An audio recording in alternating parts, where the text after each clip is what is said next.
encuentro con mi compañera de escena, Martina Goroso. ¿Qué tal? Y pues vamos a hablar de su trayectoria, los consejos que pueda aportar y cuáles son sus metas a futuro. Primero preguntarte cómo te describes, quién es Martina Goroso. ¿Quién es Martina?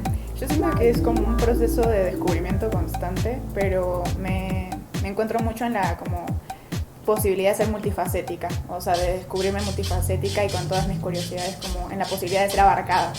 Entonces creo que sí, una artista multidisciplinaria. Eso es lo que hay. Si tus dibujos fueran un paisaje, ¿cómo sería ese paisaje? El paisaje, yo creo, mis dibujos son como muy abstractos y psicodélicos y yo los encuentro mucho como en ese proceso de canalización y yo siento que sería como un espacio de vacío, cero, tipo como una especie de gran negro donde aparece la luz en relación al observador que le da como esa potencia de ser observado. Entonces como algo muy abstracto y muy vacío y pum, aparece como un destellito de algo, pero muy, sí, cósmico. ¿Cómo empezó tu camino con el dibujo? Yo nací creo que con un lápiz en la mano porque mi mamá es artista, entonces como que apenas nací ya se me estimuló siempre como la posibilidad de crear, como que no percibo otra posibilidad de habitar la vida, o sea, es como, creo que es tan mío como, no sé, la posibilidad de respirar, entonces como que siempre entré como en estados como muy bellos, como de presencia y de plenitud a medida que podía como expresarme en el arte, entonces siempre supe que era por ahí. Ya, la intención a crear bonito, algo bonito. Sí. Y tú lo llevas por ahí, que el observador tenga una grata experiencia, o es más para expresarte. La verdad que nunca he creado como en relación al otro, o sea, y eso también es algo como muy, muy personal mío y algo de lo que también en este momento estoy como muy, no sé, como medio con una bandera de que siento que el arte no tiene que ser para los demás. Primero es para uno porque de esa forma es más genuino. Después lo que le pasa al otro ya no tiene que ver con tu decisión de lo que intentabas que fuera.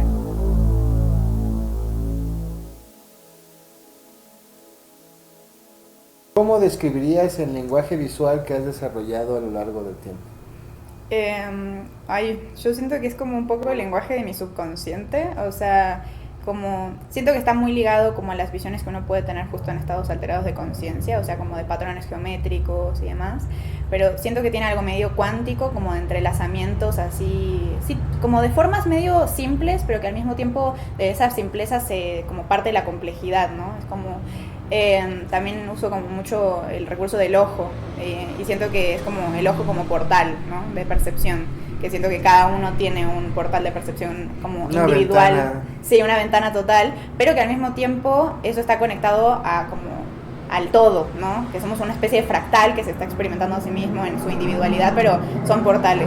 Entonces me gusta como mucho la mezcla entre esas cosas y sí, o sea, como la idea de, incluso como de los simbolismos medio antiguos, como alquímicos y demás, o sea, como esta idea de que el dibujo puede ser como una herramienta de gestión mágica, ¿no? De simbolismo de algo. Sí, un oráculo, un medio. Total, una runa, o sea, como que esa parte me encanta, de la posibilidad de aterrizar simbologías. ¿Qué papel juega lo espiritual dentro de tu proceso creativo? Todo.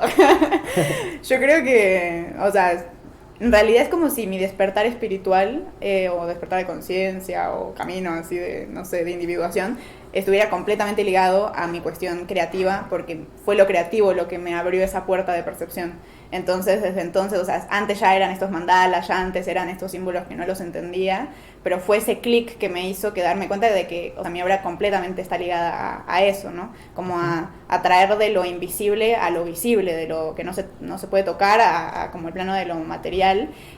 También como una especie de, sí, como de red bueno, a mí uno de mis referentes es Alex Grey, entonces como ese arte visionario, ¿no? Como ese puente que es el artista en este caso para que las personas puedan conectar con ese mundo sutil a través de, sí, de poderlo ver. Qué interesante. Sí, pero puedo contarte más cosas. ¿Qué se te ocurre? A ver, sí, como alguna anécdota en específico que te recuerdes que sea curiosa, o sea, que donde sientas que manifestaste algo extrasensorial, no sé.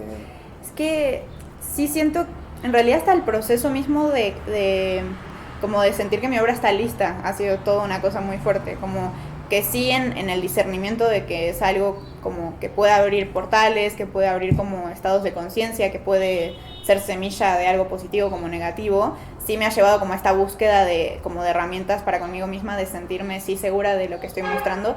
No para, justo, no para que alguien lo vea y diga qué bonito, sino solamente para que no le genere nada de connotación negativa, ¿no? Creo que eso es lo más importante. Entonces, sí, yo creo que encontrar que como que en todas las culturas ancestrales ha habido como un registro de patrones geométricos e implícitos, como si fuera como la arquitectura de Dios. Arquetipos geométricos. Sí, ¿no? total, como, no sé, la Vesica Piscis, como que es la creación, o la semilla de la vida. Bueno, y eso es todo un patrón que se va la como... flor de la vida. Exacto. ¿no? Entonces como que sí encuentro como mucha magia en eso, ¿no? Como decir, bueno, puedo acceder desde mi ser a ese mundo de lo invisible y de lo abstracto incluso, y bajar un poco como canalizaciones.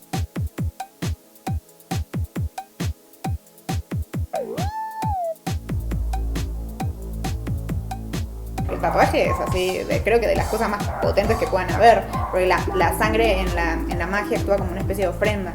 Entonces yo digo, bueno, podemos ser conscientes o no de eso.